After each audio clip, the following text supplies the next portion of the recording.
Hey, what's going on, Who That Nation? It is yours truly, TJ Jones. And yes, I am the host of the State of the Saints podcast. Thank you so much for checking out the State of the Saints podcast, where we talk New Orleans Saints. Shouts out to you. I do apologize for the delay, and I also apologize for having to record this on my phone. I'm actually talking to you off on my phone right now.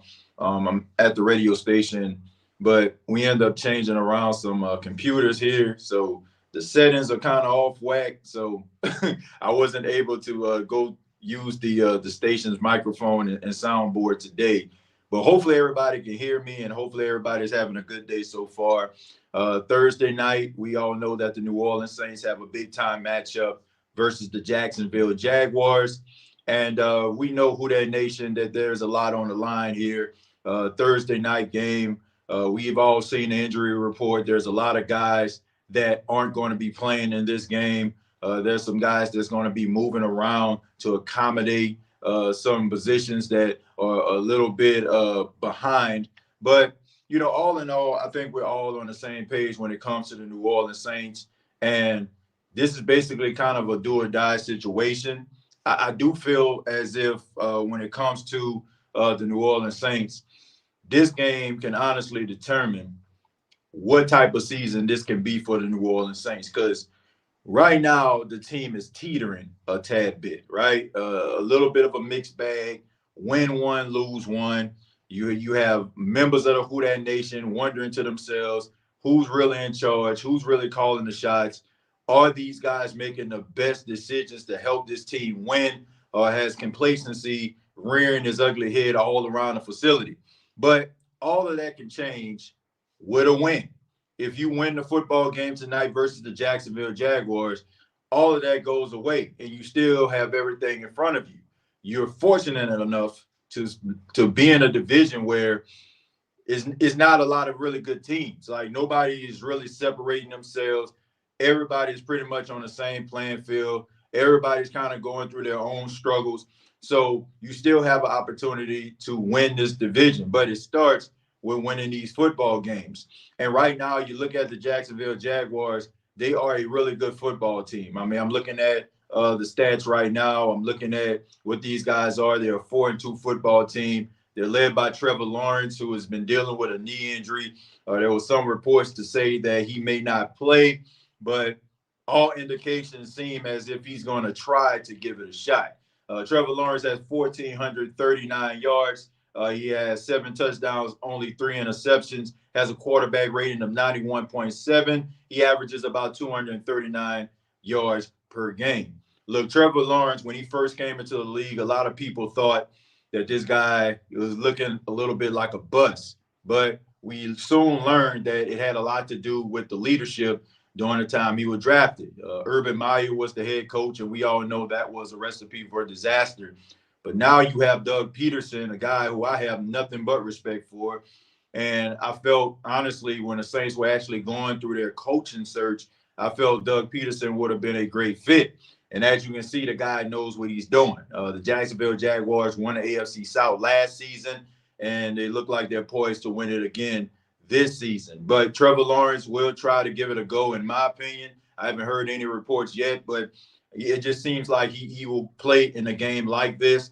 You got Travis Etienne, a Louisiana native, Clemson running back, his partner in crime. Both of these guys played at Clemson and now they're on the professional level together.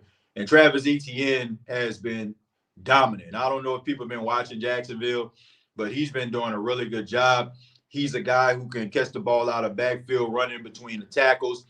He had a little bit of some injuries throughout the earlier parts of his career, but it seems like now he's starting to come on and be a very, very effective back. And Trevor Lawrence is going to be relying on him. I'm looking, if Trevor Lawrence plays in this game, I'm looking for a lot of quick throws. You don't want to have him doing 5 and 7 step drops where there's an opportunity for the New Orleans Saints to hit him. Like, even though you may not get the sack, if you're still hitting a quarterback, that still can affect his timing. That also can affect him being upright. So I expect for Trevor Lawrence to get the ball out of his hands quick. I expect for Travis Etienne to be involved in this game. Also, somebody that's extremely underrated as a wide receiver is Christian Kirk. Like Christian Kirk is the #1 receiver for the Jacksonville Jaguars. He's a guy who runs sound routes. Everybody who follows football probably knows that, he got that big time contract a couple of years ago, leaving Arizona Cardinals, going to the Jacksonville Jaguars, and he's really been stepping up. I'm looking at his stat line as well. I mean, Christian Kirk has 384 yards receiving. He has 2 touchdowns. He has 33 receptions on the season. So he is a really effective player. I mean, they got some guys. I mean, we know what Calvin Ridley can do, the former Atlanta Falcon. We know what Evan Ingram can do. It seems like the light has come on since he left New York, going down there to Jacksonville. You got so many other players that these guys get together and they can make a lot of noise. And not to mention the defensive side of football. Man, you got Chason out there. You got Trayvon Walker. You got Josh Allen. Man, these guys can really get after the quarterback. And if you look at the offensive line of the New Orleans Saints, they're teetering right now. So you know that these guys are licking their chops, and you know that they are chomping at the bit to get out there on the field. As far as with the New Orleans Saints, look, we already know what it is, man. This is a team that is struggling to find identity, any type of identity. Offensively, they're horrible, right? They average about 18 points a game. I don't expect for the New Orleans Saints to go out here and be scoring 40 points a game. That's just not how they're structured. This is a team that is led by their defense. The offense tonight has got to help out this defense. They have got to step up. There's no excuse for you to not be able to execute tonight. You're a home game, and Saints fans already understand the assignment. Offensively, the Saints fans aren't looking to cheer and all that kind of stuff. They are going to be as quiet as they possibly can to make sure that you will be able to hear yourself and execute to the fullest. The Saints have got to execute in this game. The offense has got to get on the same page, and it starts with quarterback Derek Carr. Look, it's great he threw for 350-odd yards. If I'm not mistaken, he led the NFL last week in passing yards. That's all fine. But to me, all of that is just basically empty calories. If it doesn't equate to wins, it doesn't matter. It doesn't matter at all. So Derek Carr has got to find a way to be on the same page and get on the same page as Chris Olave. He has to be able to get the ball in the hands of Chris Olave. As of right now, Chris Olave, according to the Saints, is their #1 guy, right? He is the guy that's supposed to get the ball. He is the guy that stretches the field. He is the guy that the Saints are looking at offensively to be able to catch the ball and be effective in a passing game. Also, if you want to win this football game, I'm telling the Saints right now, I don't know if you're looking at this right now, you got to get Rashid Shaheed involved. Every time this dude touches the ball, every time this player touches the ball, he makes plays. I don't understand why the New Orleans Saints see these guys making plays, and yet they're not utilizing them effectively. Also, you got to be able to execute in a red zone. I think it starts with Jimmy Graham. Getting Jimmy Graham close to the red zone, he is a weapon. When you scored in the red zone a couple of weeks ago, Jimmy Graham was the guy to score. I don't understand why a 6'8", 265-pound guy is standing on the sidelines, and you know for a fact that he has the talent to be able to come down with the football. Right now, the Saints need to figure out what works. Not trying to go with the game plan. Look, you need to figure out what you have in these players.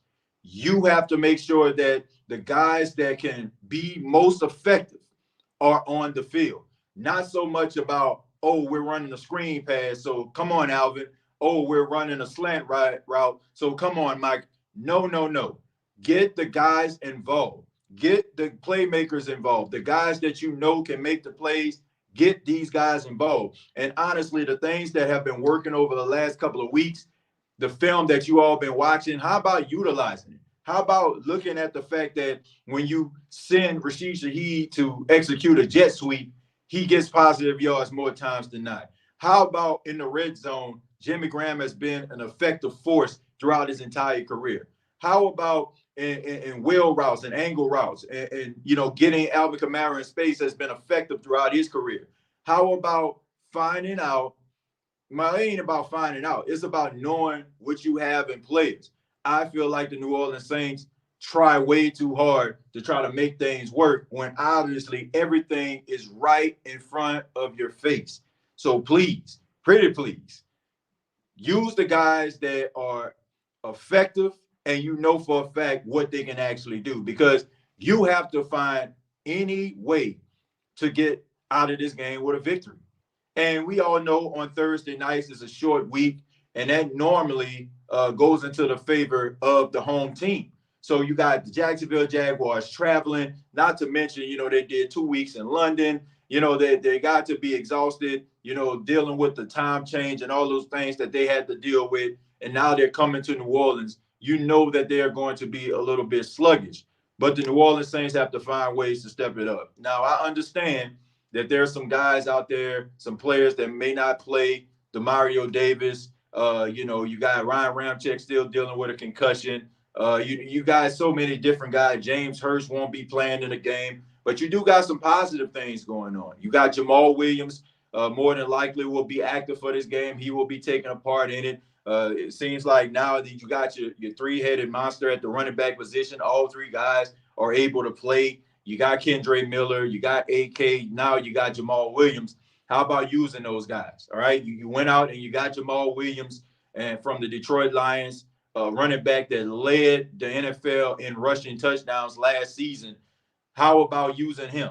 How about using your multifaceted, talented running back in Alvin Kamara? And how about using your young rookie who showed little flashes when it comes to like screen plays and running in between the tackles and Kendre Miller? Getting these guys involved is a must. So a lot of things are going to change on the offensive line. As far as I'm concerned, I think, if I'm not mistaken, Andrews Pete will be playing left tackle. He will be getting a start in that. I want to say Cam Irvin will be playing in this game as well. So you got some new pieces on the offensive line. Trevor Penning will not be starting in this game, which is not a surprise to me. Last week, he wasn't supposed to play at all. James Hurst gets hurt. He gets thrust into the lineup. And the more things change, the more they stay the same. Look, it just seems like to me that this experiment with Trevor Penning as the left tackle is a disaster. And the better the quicker you find this out and the quicker you try to make these adjustments, the better. I've been said this, and I'm going to continue to say it. I think that you need to give Trevor Penning an opportunity to play guard. So many people, were using footage and talking about, that's not a good fit. But as you can see, like, obviously being a left tackle is not the calling card for Trevor Penning. But that doesn't mean that there's not a play for him in the NFL. And people want to talk about his size and his height. Man, I don't care about any of that stuff, because if you look at the measurables, Andrews Pete and Trevor Penning are virtually the same height. And I want to say Trevor Penning is maybe 7 or 8 pounds weighs 7 or 8 pounds more than Andrews Pete. So who's to say that you might not go to Trevor Penning and say, hey, Trevor, you want to slim down by 7 pounds, move you to guard? I don't know. But right now, if you want this guy to have any level of confidence, if you want this guy to continue to be a part of your team, you might have to switch him to the inside, and hopefully he'll find success there. I'm not going to give a score because, quite frankly, man, these are the New Orleans Saints we're talking about, a Dennis Allen-led New Orleans Saints team. I don't know what's going to happen. I mean, nothing surprised me anymore when it comes to the Saints at all. Like, the Saints going out here blowing out Jacksonville would not surprise me. The Saints getting blown out by Jacksonville would not surprise me. The Saints fumbling and losing a game in a hysterical, buffoonish way would not surprise me at all. I mean, I don't know what to think about the New Orleans Saints. I mean, I really don't. I just want to see some level of consistency. All I know is if the New Orleans Saints don't win this football game, Who Dat Nation, it's going to be rough. I'm serious. Like, some heads are seriously going to roll here. Like, they got to find a way to win this football game, because if they don't win this football game, the morale of the Who Dat Nation is going to be low. I feel like that's when guys are going to start talking in the locker room and start questioning everybody. I'm already kind of on the fence when you start talking about team meetings. I've always felt that way like when you start having team meetings in the middle of the season, it normally means that you're not going to be a playoff team, right? Because the assignment should have been understood at the beginning of the season, but it wasn't, right? So they got to find a way to win this football game. If they don't, right, man, something definitely is going to have to change when it comes to the coaching staff and some of these players. But as of right now, the Saints are looking very, very questionable when it comes to, do they have the right leadership? Do they have the right guys calling the shots? Do they have the right coach in place? Right now, man, it's looking like the New Orleans Saints, those days where, they were one of the best teams in the league, is slowly coming to an end. And quite frankly, they have nobody to blame but themselves, because while other teams were embarking on a new future, trying to find ways to be playoff contenders, moving on from legendary figures and legendary coaches, or maybe trying to find a new coach with a different voice, the New Orleans Saints decided that they wanted to keep things the exact same way because it was comfortable to them, because it was familiar to them. And honestly, I feel like some of the issues that are plaguing the New Orleans Saints right now is the comfortability of this organization. You got a bunch of guys that have been here since Sean Payton earlier days when they won the Super Bowl. So a lot of people within the organization that's been there and been running the show are forever indebted to these guys. So they give them opportunity after opportunity after opportunity. And, these guys know that they aren't going anywhere. Like, think about this. Mickey Loomis has so much zition, as we say, not position, so much zition that they even gave him duties over the New Orleans Pelicans, right? I mean, that goes to show you everything you need to know right there. Like, that shows you the level of confidence they have to him. And I just feel like sometimes when you feel like, you're comfortable, you feel like you got a little bit of tenure, seniority, if you have whatever, or what have you, I feel like sometimes you get a little bit complacent because you feel like nobody is going to do anything to you. When you think about some of the decisions that have been made over the last couple of years, when you think about some of the whiffs of draft picks, when you think about some of the boneheaded plays and the boneheaded, hires that they've been having over the last couple of years, you got to look at guys like Mickey Loomis and wonder to yourself, like, do the Saints need to go in a different direction? Like, we know definitely they need to go in a different direction when it comes to the offensive play calling. But once again, the Saints are an extremely loyal organization. They stand by guys. They ride that train. They ride that car till the wheels fall off. And as you can see, other teams around them are slowly trying to find ways to win. And the New Orleans Saints are still continuously trying to reinvent the wheel. So something is going to have to change. But I can tell you tonight, if the Saints do not win this football game, I honestly, I feel very comfortable in saying this. I think that them going to the playoffs is slim to none, because you can say, oh, man, well, it's an AFC team. You can say, oh, it's still early in the season. All that stuff right there, to me, is stuff to try to help you out, right? You know what I'm saying? To feed your insecurities, right? But in reality, this is a football team that doesn't have an identity. This is a football team that lacks leadership. This is a football team, to me, that is still being ran like Sean Payton and Drew Brees are here. But in reality, they are not. And it's pretty obvious when you look at it on the field, and also some of the things that have been going on in the locker room. But let me go ahead and read some of your comments here. I am live for those that may not know this. I know somebody said I'm pre-recorded. No, I am not. I am not pre-recorded. Josh says, if we are so quick to bench Penny, why not bench Carmichael? Well, because one of the guys are going into their second season, and then you got another guy that's going into the 15th season, has been around. Once again, the Saints organization, they tie themselves to guys that remind them of the glory years. And P. Carmichael was right there in the thick of things during the glory years. And look, none of these guys, in my opinion, are going to get fired, because I just feel like nobody within the Saints organization has the bravery to fire these guys. I'm telling you, before P. Carmichael gets fired, before those words come out, you will hear him step down, or you will hear him get appointed to another position, because that's how the New Orleans Saints work. And honestly, I feel like it's the detriment of the team because some of these guys have been around and they've been model citizens in the locker room and they don't make too many waves. They get extended, right? Because they're such great teammates, and they may be good football players, good human beings, and that's what you want in a locker room. You don't want a locker room full of nonsense, but at the same time, you want some dogs on the football field too. And I think a lot of times the Saints are paying these guys because of the human beings that they are versus the players that they are. Because no disrespect to Cesar Ruiz, but Cesar Ruiz doesn't deserve to have a 4-year extension based on the up and down play.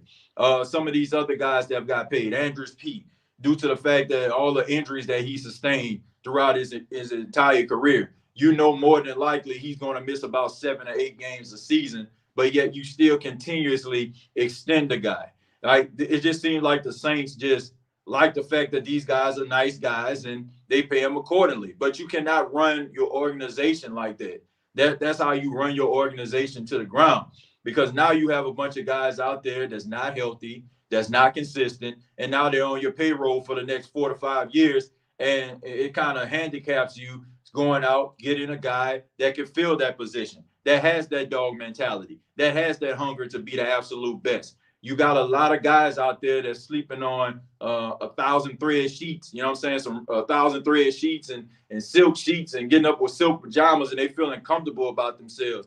And I just think that, the Saints are really pushing themselves back, because it's great to have a good locker room culture. You want good leaders in your locker room, but at the same time, you want some leaders and you want some dogs too. And I just think that the Saints are compensating guys based on the human beings that they are versus the players that they are, because they're good players, but a lot of times, they're not consistent enough to get a extension, in my opinion. Let's see, Josh, because he still don't understand his assignment. Teron Armstead didn't have these problems his rookie year. It's a standard that's Trevor has replaced. Yeah, I mean, look, first off, he was already coming in behind the 8 ball. I mean, trying to replace a guy who was as consistent as Teron Armstead was, that was already something, that he had to deal with. Now, you're not very good at your job. That's even worse, right? Not only can you not replace the guy that came before you, but you're not even remotely good enough to actually play the position. Like, that's tough, but the New Orleans Saints got to do what they need to do, because right now, I'm telling you, man, this New Orleans Saints season right now is on the ropes. And I'm telling you, man, one little stiff jab can knock the New Orleans Saints season to the floor, and it's going to be a 10 count. It's going to be a straight up knockout. So they're going to have to find a way to win tonight. The Jags are banged up and the Saints are banged up. Win or lose, Saints still have O-line troubles that need to be addressed if postseason is possible. Yeah, look, I already said it, right? I don't feel the New Orleans Saints have the leadership to be able to be as consistent. This is a reactionary team. This is a team that responds when people are talking about them. This is a team that responds when people are saying that they suck. This is a team that responds when, people are saying, I ain't coming to the games no more. Then all of a sudden, they go out there and put forth an award-winning performance. Like, the inconsistency of this team is the biggest thing that is holding this team back. They're inconsistent. The reason why you're inconsistent is because there's inconsistency when it comes to the leadership. Like, these players can come out here and say, oh man, it's on us, all they want to, but everybody can see that it's Pete Carmichael. For 20 plus games, we've seen Pete Carmichael call the plays. We've seen him try to execute, and the Saints can't get over 20 points. How many times do you need to see this in order for you to know that this isn't it? And yeah, he'll come out, scoring 34 points one week, but there's not a guarantee that you're going to see that the next week. You may not see that for another 5 weeks. So this is a reactionary team. The Saints, in my opinion, they come out here every single week to get the skeptics off their back. That's it, right? Oh, you know what I'm saying? We did this week. Aren't you guys happy? No, I'm not happy, because we know next week it's going to be the same thing that we've been talking about for the last 2 years. So I just think that the Saints are kind of alienating the fan base as of right now. I think that they feel like the New Orleans Saints fans are just going to show up and show out whatever product they put out on the field. But that's just not the case, man. Like, people want to see a really good product. People don't want people, they don't want the organization blowing smoke up their behind, telling them that everything is fine and trying to lob them to sleep with certain off-season acquisitions. Like, we're over there right now. Like, it has to go beyond bringing in guys that went to LSU because Sean Payton didn't get LSU players off. Like, it goes beyond that. Like, it just seems like, to me, it's almost like a political campaign here. Like, they basically trying to give you everything that you want in order for you to go out here and vote for them. You know, like, that's how it's working right now. Like, Sean Payton didn't give you LSU players consistently. We're going to give you LSU players. He didn't give you hometown guys. We're going to give you hometown guys, right? Like, certain things that Sean Payton didn't do, it seemed like the organization is trying to do to try to appease the fan base to keep them coming to the games. And that's fine. But nobody is going to continuously spend their hard-earned money on a team that is not doing what's best for the fan base, that are not willing to make the decisions that are in a betterment of helping the fan base cheer for this team and give them a product that they can actually enjoy.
My bad. I had to answer a phone call right there, so I do apologize to everybody. But thank y'all for, man, I still got people still here, man. Appreciate that, man. Much love to y'all. Had an important phone call. We got something called the Myrtle Beach Jazz Festival that's coming up here out here in Myrtle Beach, and so I had to kind of deal with that, man. So, but anyway, where the heck was I? Oh yeah, but it's about, putting a product on the field that you can actually enjoy, a product that that people can actually invest in, and it goes way beyond the fact of bringing in guys just to try to appease the masses. Like, that ain't working no more. Like, that ain't happening. All right. Let's see. Millie says, Carr been in the league for 9 years. Please tell me what has he done? Because Mahomes has 2 rings. Jalen Hurts made it to the bowl. So did Joe Burrow. Yeah, I mean, look, that's a fair that's a fair statement to make. You know, like Derek Carr hasn't won anything, and you know it's amazing to me. Like I'm gonna be real with you. Like this might make some people mad, but honestly, I don't care. The narrative of Derek Carr and how people are so understanding about Derek Carr's situation, but they are not as understanding about Jameis Winston's situation is amazing to me because it's the same similar situation. Like people would say Jameis Winston didn't have like certain things around him in order for him to succeed in Tampa, right? And then you'll have the detractors out there be like, oh man, well, you know, he was never good in the first place. Meanwhile, those same detractors, you basically have the same narrative when it comes to Derek Carr in Las Vegas. Oh, he never had a real defense. Oh, you know, like he didn't really have a coach. It was an unstable organization. They will tell you the same thing. Jameis Winston went to an unstable organization. Jameis Winston at the time didn't have the pieces. They wasn't investing in Jameis Winston and having him be a successful quarterback. They weren't doing everything that they possibly could for him. And Tampa was a bad organization. So it's just amazing to me how people are willing to stand in front of the bullet, you know, and stand in front of the gun, I should say, for Derek Carr. When you look at both of these guys, the narrative is basically the same, but it just seems like, oh, it's a different character. So it's the same thing. Like, how can you cape for one guy when you're saying that he came from a dysfunctional organization that didn't put the right pieces in play for him to succeed, and don't look at it from the other person's perspective? But at the same time, I mean, you got to look at it for what it is. He's not an elite quarterback. You know, it's just not what it is. He's a game manager at best. You can win some games with him, but you're not going to win games because of him. I mean, that's just how it works, man. Like there's elite and then there's good, right? At this particular point, Derek Carr is not going to put a team on his back because, to me, he's not good enough. You'll probably see it a game or two or something like that where, you know, you'll probably see him live up to his potential, but it's not going to be a consistent thing. Like, it's not going to be like a Burrow. It's not going to be like a Mahomes. It's not going to be like a Hurts where you can just clearly see that when these guys are in a lineup, it matters. Derek Carr, to me, is a limit, right? I mean, we basically were sold that he was much better than what he actually was. And it's just one of those situations where it's almost like one of those situations where a person doesn't really watch a show, but it's successful, right? Like, for example, you know, like you got certain shows that come out and, you know, people will talk about how good it is. And all of a sudden, like, you might watch it and be like, well, you know what? I don't understand what the hype was. Like, it wasn't even really that good. That's kind of like what it was with Derek Carr. He was one of those guys who put up respectable numbers, so respectable to a point where a narrative could be made that, oh, he's been good all this time. The team has let him down. But as we can see, it wasn't just the team. It was him letting himself down too. So I don't know. Like, you got to win. You got to win at the end of the day. And Derek Carr, to me, leaves a lot to be desired. I feel like, once again, I say this quite often. I feel like in certain areas, he's weak mentally. I feel like certain things that about him, I feel like kind of are borderline narcissistic in a way. You know, I feel like he needs somebody to be singing his praises. And honestly, I feel like he has a false sense of who he actually is. Like, there's nothing wrong with that. I mean, you want a guy to feel as if he's elite, but you can feel that way all you want to, but it's pretty clear you're not. But you still can win with him because, and you have no choice but to try to win with him because you gave him, 4 years, basically, you know, a 4-year contract. So this got to work, right? I mean, that's basically what it is. But if anybody just thinks that Derek Carr is just going to lead the Saints and all of a sudden just turn into Drew Brees where he's just offensively efficient and surgical precision and all that stuff like that, I think you're sadly mistaken. Like, I know people kind of fall into like these little narratives and these ironies. You know, Drew Brees has 4 kids. Derek Carr has 4 kids. He has a wife. You know, Derek Carr has a wife. You know, Drew Brees came from the West Coast. Derek Carr, but that's the only thing they got in common. There's nothing about Derek Carr at this stage and what I have seen reminds me anything of Drew Brees, for the exception of him having a wife and 4 children. That's it. But that's just me. But you got to win. You got to figure out a way to win this football game, and you got to find a way to make Derek Carr work because, I mean, you're basically stuck. That's it, TJ. They didn't draft for our future, and they make smart moves to get a top young quarterback behind Carr. Even if they sign Carr, smart teams like the Lions did, drafting Hooker and Goff. I'm going to tell y'all something. The reason why the New Orleans Saints are in the position that they're in right now, because of something I like to call Paytonisms. Paytonisms are the little principles that were practiced by Sean Payton during the time he was here. Like, they look, I respect Sean Payton, greatest New Orleans Saints coach of all time, but it just seems like to me, like, this team was just so desperate to try to maintain the same type of culture that Sean Payton left behind, that they were willing to follow the principles, even though Sean Payton wasn't there. Number one, you took Sean Payton at his word, and when he recommended Dennis Allen, it was basically a foregone conclusion. Like, it was like that was the decision that you were going to make. All these guys coming in like Eric Bieniemy and Doug Peterson, all that stuff was just preliminary stuff. Like, you probably were just sitting there, and Eric Bieniemy was talking, and Doug Peterson was talking, and I always say, like, it probably sounded like how Charlie Brown teachers or adults sound on Charlie Brown, like, womp, womp, womp, because you already knew that you were going to get Dennis Allen because Sean Payton told you to get Dennis Allen. Even the decision to go out here and get Derek Carr, like, we already know. Like, Sean Payton does not like rookie quarterbacks. Like, you don't see that. Like, he prefer a veteran quarterback and a guy that I guess the game kind of slows down for. He doesn't have the patience, never did really have the patience to be able to develop a quarterback. Now, he probably would now because, you know, he's in Denver. But during the time where he was with the New Orleans Saints, how many veteran quarterbacks have we seen come in? How many draft picks have you seen the Saints invest in on a quarterback or a succession plan for Drew Brees? And honestly, that's the reason why we're in the position that we're in right now as fans, because now Sean Payton's philosophies are still here.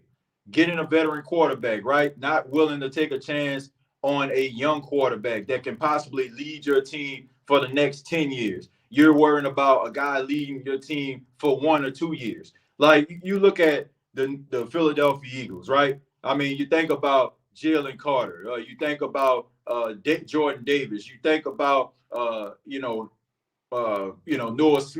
Smith. You think about all these different guys that they got from Georgia, all these young players, all these guys that probably 5, 6, 7 years down the line are going to be in their prime, and you're still going to be in playoff contention and Super Bowl contention.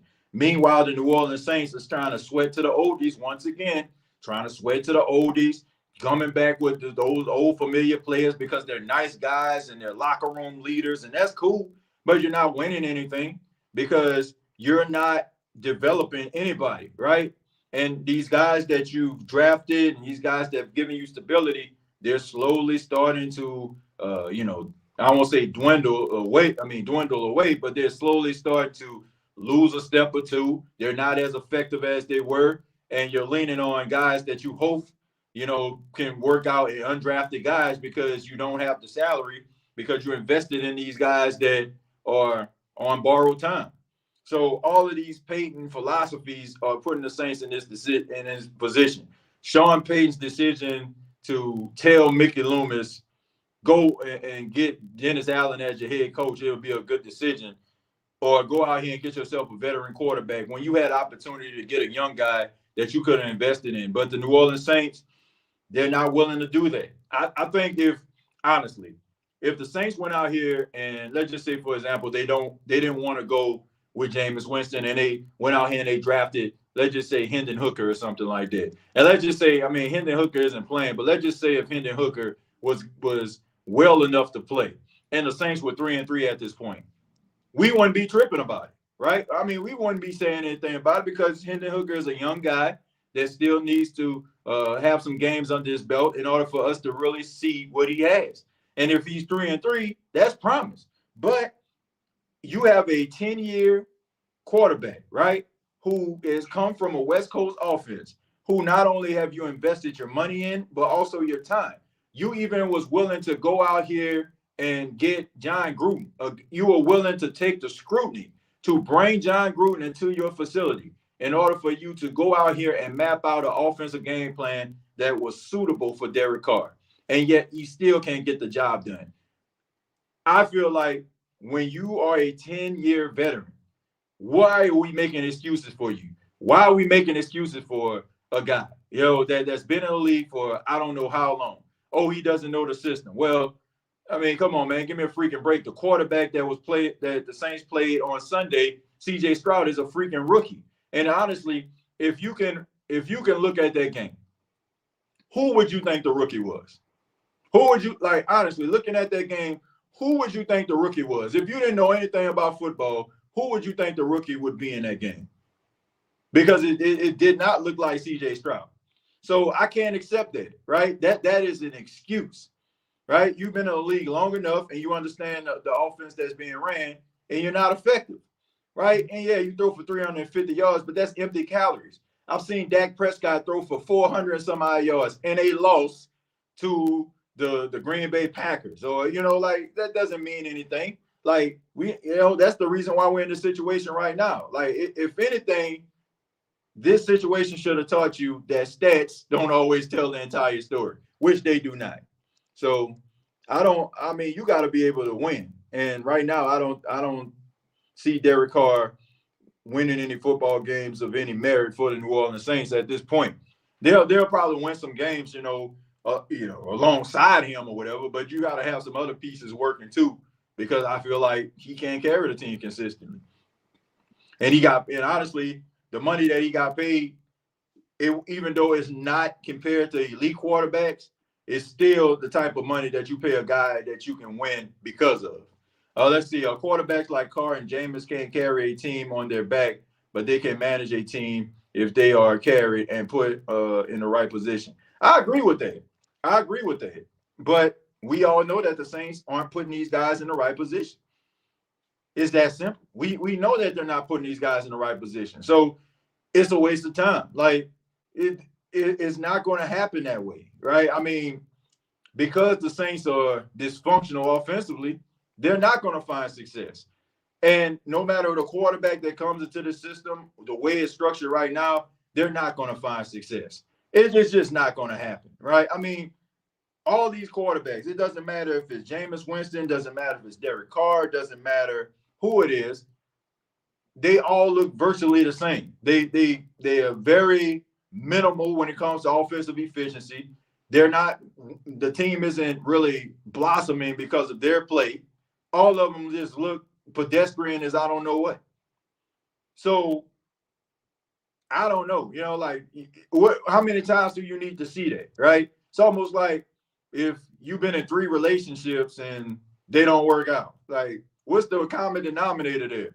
It's you. You know what I'm saying? So maybe you need to do some soul searching.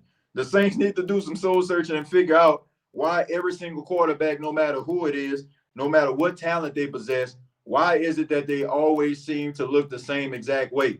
Why is it that it looks like that Spider-Man thing meme when one Spider-Man is pointing at another Spider-Man who's pointing at another Spider-Man? Why is it that they all look the same exact way? Can somebody explain that to me? Because quite frankly, I can't, right? So what are we going to do about that? So that tells you everything you need to know, man. I mean, it's the same old song and dance. Let's see, Facts TJ. That's It says Facts TJ. That's why I'm at as well with young quarterbacks of today's NFL would excite us, electrify the offense, and give us something to look forward to. A quarterback like that with Kamara Mike would be crazy. Yeah, I mean, look, people want to see some level of excitement, and they also want to see promise, like you just said. You want to see a quarterback that you feel like can lead your team somewhere. I don't feel like the quarterbacks that they have right now and the offensive coordinators, they couldn't lead us. They couldn't lead you to water inside of a boat. That's the way I feel about it. You go out here and you invest all this money in a guy who basically gives you the same similar production as a guy who's no longer with the team in Andy Dalton. And basically you can be doing the same exact stuff with Jameis Winston for a lower price. So you basically have a guy who will give you the same type of production on the sidelines, and you wouldn't have to pay him that much money, but you go out here and get the same a guy who giving you that same production as the guy on the bench. Like, that goes to show you right there, like, somebody doesn't know what they're doing. And my problem is, why aren't these guys being held accountable the way that some of these other organizations are being held accountable? Like, I'm not saying go out here and, and be, hit them with the hit piece and all that kind of stuff, but at the same time, why isn't that these guys aren't being held accountable? Why is it that these guys are being talked about with fine gloves on? You know what I'm saying? Like this is incompetence of the highest order. Like, Mickey Loomis' decision to get Dennis Allen as of right now, that was an incompetent move. His decisions alongside with Dennis Allen not wanting to move on from Pete Carmichael because of pride, because that's what it is, folks, is pride, is egregious. Yeah, like there's no reason why you've seen over 20 games of Pete Carmichael and yet you don't want to go in a different direction. That is the recipe for disaster. There's the old saying. They say pride comes before the fall. This is a prideful football team, and their pride is basically standing in the way of their success. There's nothing wrong with saying, oh, man, this ain't right, but we got to fix this. I think that Saints fans would actually respect you more that you're willing to think outside the box to make a situation better. But instead, you want to double down on the nonsense and not only basically try to prove to the New Orleans Saints fans that's criticizing you, oh, y'all don't know what y'all talking about, you're not here. Well, we don't need to be in a facility, right? I understand that there are things behind the scenes that we'll never know as fans. I get that. But when something is so obvious and it's right in your face, like, how can you sit up here and act as if it doesn't exist? Like, I may not know as much football as Dennis Allen or Pete Carmichael, but I can tell you this. When you look at what they put on the field, I can tell you that it's not very good. I can tell you that. I can tell you that there's a mental breakdown in certain situations when you really need to be operating effectively, whether it's offensively or defensively. I hate when people just sit up there and just say, oh, you don't know football. Oh, you ain't, they know more football than you. So that doesn't mean anything, right? I mean, just because you may be knowledgeable about a situation doesn't mean I can't identify the fact that you're not very good. I may not know what's like some of these philosophies actually mean that you, or some of these terminologies that you use, but I can tell that you're not very good at what you're doing. So I just think that's the weakest cop out ever. You know what I'm saying? Like, that's a cop out. Like, you got to be able to do your job. Like, don't get mad or frustrated or try to come at fans or make it seem like fans don't know what they're talking about because they're holding you accountable. People are spending their hard-earned money to come to these football games. People are investing time and watching these games on television, streaming these games, right? I mean, the Sunday ticket costs almost $100 a month, depends on what package you got. People are taking the time out to invest in this team. And the pride that y'all all have and the willingness to be able to just sit this thing out and think that it's going to change when obviously it has shown you that it is not going to change, like, that's on you. And you got to start holding people accountable for that, even if that means that we need to, change the way that we think about this football team and the investments that we make in this football team.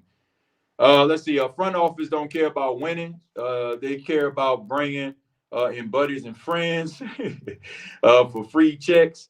While the players care about the game, but caught up in bad situations. Well, look, I think that the players care. I'm not going to sit up here and say that they don't.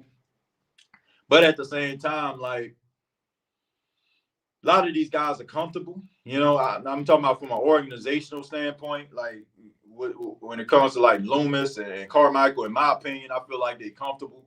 You know what I'm saying? You got the same parking space you had for about 15, 20 years. All the secret passageways are, all these different things. And then, like I said, I mean, people love you, right? I mean, they, at this particular point, y'all been married for a long time. They can't even see their life without you. Four of my people have been married for a long time. I only been married for 3 years, but I mean, I can't live without my wife. I would want to make that clear right now. I ain't trying to sleep on the couch tonight. But I'm just saying, like, 20 years plus, man. A lot of people, man, they can't see themselves without their significant others. I mean, y'all basically can join at the hip at that particular point. These guys have been around for I don't know how long, right? So a lot of these guys have gotten other positions, like I said, with Mickey Loomis helping out with the Pelicans. P. Carmichael been there since Super Bowl days. So, man, they look at those guys as family. And that's the problem to me. Like, I respect the fact that, you're a great mom and pop shop that show love. And, Gail Benson, like, she has a little bit of a regalness about herself, carries herself well, like one of them, Mother Teresa type characters or whatever. And I respect all that. But at the same time, this is a business, right? And sometimes in business, you got to make tough decisions, right? I mean, how many times have we seen, on movies and stuff like that, like a guy gets, big or a woman gets big, they have a friend, and all of a sudden the friend start like, doing some sketchy stuff, you know what I'm saying? And all of a sudden, like, what do? They sit them down, man. I love you, but I got to let you go. And right now, it's just looking like some of these guys need to be let go. Or somebody needs to be let go to let everybody know that, complacency will not be tolerated, right? You need to figure it out. Because if you don't, I feel bad, man, because I know how this season is going to end up. I'm going to read a few more and then I'm going to get up out of here, folks. It says, they don't want Jameis Goofy behind a quarterback. Might as well give that up. Well, it's not going to happen. It's not going to happen that they don't do that. But let's put it to you like this: like, all the people that's out here that has accepted the fact that the reason why they don't want to go with Jameis Winston is because he's not good enough. My only question to you is, if you feel that way, why are you complaining right now? Because we've already made up our minds and know that the New Orleans Saints are willing to double down on nonsense, right? So how confident are we that Jameis Winston cannot be effective? Think about that, because we know that the New Orleans Saints are willing to rest on the sword, right, of incompetence, and they will double down on nonsensical stuff. So to accept the fact that, Jameis isn't good enough, that's why he's on the bench. I mean, look at this team. Look at it. So how can you just sit up here and just say that with confidence? This team is willing to do anything to save face or make it seem like they got things under control.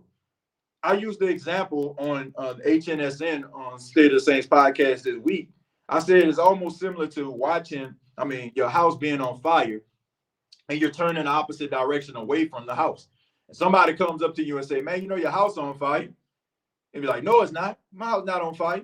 What are you talking about? You don't hear the crackling. You don't hear the windows being bust out, the flames coming through. No, it's not. That's kind of how it works. Like, it's pretty obvious that your world is crashing right in front of you, but instead they trying to save face. Like, everybody can see it. So how comfortable are you just sitting up here and just saying, well, he's not playing because he's not good enough? Like, come on, man. If that's the case, look, what you see in Derek Carr, honestly, if you had a quarterback right now on the bench that you felt like was worth something and was competent, did Derek Carr do enough for you not to even consider looking at that guy? I mean, come on, man. Like, so how is it that we're so quick to and willing to accept, Jameis Winston just wasn't good enough, and that's my story and I'm sticking to it. But at the same time, we yelling from the rooftops, this organization doesn't want to make the right moves. Huh? So they're not willing to even try to sacrifice and try to see if this thing can actually work, no matter what it is. No matter if it's going away from P. Carmichael to Ronald Curry, like some of the other decisions, that they made. So I don't know, man. I don't understand how people can just sit up here and just, be okay with that narrative, but at the same time question the decision making of this organization. I mean, That got to mean something. I'm not saying that Jameis Winston is going to be the answer. I'm not saying that Jameis Winston will come up in here and then all of a sudden the offense will just look like, I don't know, 2011. But at the same time, their unwillingness to try new things, that should tell you everything you need to know. So can't just sit up here and just be talking about, Jameis Winston ain't good enough. If that's your narrative, then you just not a fan of him. You're not a fan of him, never will be a fan of him, and you don't want him to be out there. And like I said, your own, I don't want to call it prejudice, but your own bias is the issue that you really have, not so much him as a quarterback. Jameis can be a primetime quarterback, just like other QBs. He needs time and, more important, patience and coaching. He's a winner that never had the time to prosper in a good situation. First off, look, no, he's not. Like, I like Jameis, but no, he's not. Jameis Winston is not a primetime quarterback. He is not. Like, let's call a spade, folks. Do I feel like he can start in the National Football League? Yes. Do I feel like if you put pieces around him, can he find levels of success? Yes. But this narrative that we have about Jameis Winston and who he is false. It is. If Jameis Winston was that dude, somebody would have given him that opportunity. Somebody would have been willing to go out here and snatch him away from this Saints organization. And then on top of that, Jameis is almost 30 years old. So we cannot continue to sit up here and make excuses for a guy that's been in the league as long as he has. Now, you can talk about some of the things that has happened in his career, but you also have to take into account he kind of helped this narrative be created for himself too, by turning the ball over at an alarming rate, right? And also just some of the things that, that he does in certain situations. Look, I like Jameis Winston as well as the next man, but Jameis Winston isn't an elite quarterback. He has elite arm talent in certain situations, but he's not an elite quarterback. There's no way in the world that if he was an elite quarterback that he would still be sitting on the bench. There is something there. I will give you that. But I think people just have this false sense of reality when it comes to Jameis Winston.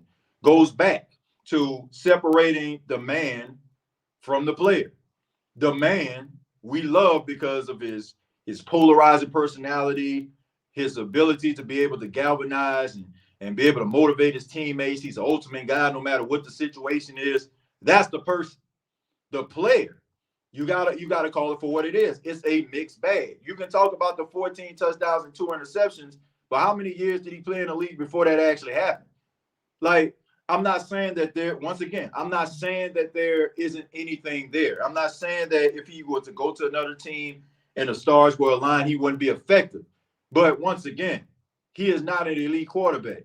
It's just that simple. Like, I mean, that's just a fact. This is like we talking about a guy who, played a couple of years and then all of a sudden, like, he had a little bit of growing pains and he was, for political reasons, he ain't playing. Like, it ain't like that. Like, this dude was a starter, for about 5 years? For 5 years, he was a starter, right? So there you go. I mean, we gotta be real about this. I love Jameis, man, but elite, no, he is not. I don't think I'm not sitting up here and just thinking that the Saints are going to do anything if Jameis Winston was thrust. It's not like if Jameis Winston comes into the lineup, all of a sudden the Saints going to win 10 straight games. Like, if you believe that, then I got some oceanfront property out in Des Moines. You know what I'm saying? Well, no, I ain't got no ocean out there. I got oceanfront property out there in Providence, Rhode Island for you. That's what I got. Like, it's just not it. Good quarterback, good person. But once again, I think people are willing to go all out and really push the narrative for Jameis Winston because of the person that he is. And like I said, as a person, you want him to succeed because of the person that he is. But the player, he leaves a lot to be desired. I see a lot of frustration, immensely talented players that are tired and may leave on both sides of the ball. What's your take, TJ? Because at this point, it's about health, contracts, and success. Look, you're probably going to be seeing some guys leaving. if things continue to be this way. I can tell, like, when it comes to Alvin Kamara, I can see him, like, kind of going towards that direction. I can see, like, if things continue, like, a article or a report comes out that he requesting a trade. And can you blame him at this point? Like, can you blame him? Like, I don't care what they're saying. Like, players are gonna say the PC stuff, right? They're gonna be politically correct. Oh, it's on me. I take responsibility. I ain't trying to hear about no play calling. You ain't gotta hear about play calling, but it's play calling. Like, come on, man, give me a freaking break here. Like, the guy that's calling your plays can't call plays and can't feel the game. And no matter who you got out there, they're gonna be a mere shell of themselves. I mean, there's nowhere in the world like Chris Olave should have 16 total yards in 2 weeks. For 2 weeks, he had a total of 3 catches and 16 yards with that type of talent, right? Yeah. So come on, man. Like, call it for what it is. That's the problem I have with the organization. Like, I love the loyalty, right? You don't want so much stuff to be seeping out, because that's a dysfunctional organization. But at the same time, once again, your house is on fire and everybody can see it. So don't pretend like the fire does not exist. But my final thought about this Week 7 game, I hope that the New Orleans Saints can get the job done. This is going to be a do-or-die situation to me. This is one of those situations where, to me, the season is on the line. If you lose a game like this, the message may get a little bit lower. People may not be able to respond the way they once did because they don't feel like you're putting them in the best position to succeed. The fan base, to me, is willing to kind of walk away from the situation until they figure it out, or probably not so much walk away like we ain't going to be Saints fans no more, but more so like, I probably do better staying at home watching the game on TV instead of wasting my money. They're going to have to figure it out, man. This is a do-or-die situation. So hopefully the New Orleans Saints can get it done, because they need to. But thank you all so much for checking out the State of the Saints podcast. Really do appreciate that. Once again, I apologize. I'm streaming this from my phone. Had some issues with the soundboard and microphone. Hopefully we can get that done next time we do a show. But we will be here for the game. We will be having a halftime show, and of course, the post-game show immediately following the Saints Jaguars game on Thursday night. Make sure that you subscribe to the channel if you have not already. Like, share, and comment if you will. We got previous episodes available on Apple Podcasts, Spotify, iHeartRadio, and Anchor FM. And also, you can follow me throughout the game and also on social media on X, formerly known as Twitter, at TJAY Jones 8. Till next time, all I got to say is, who dat?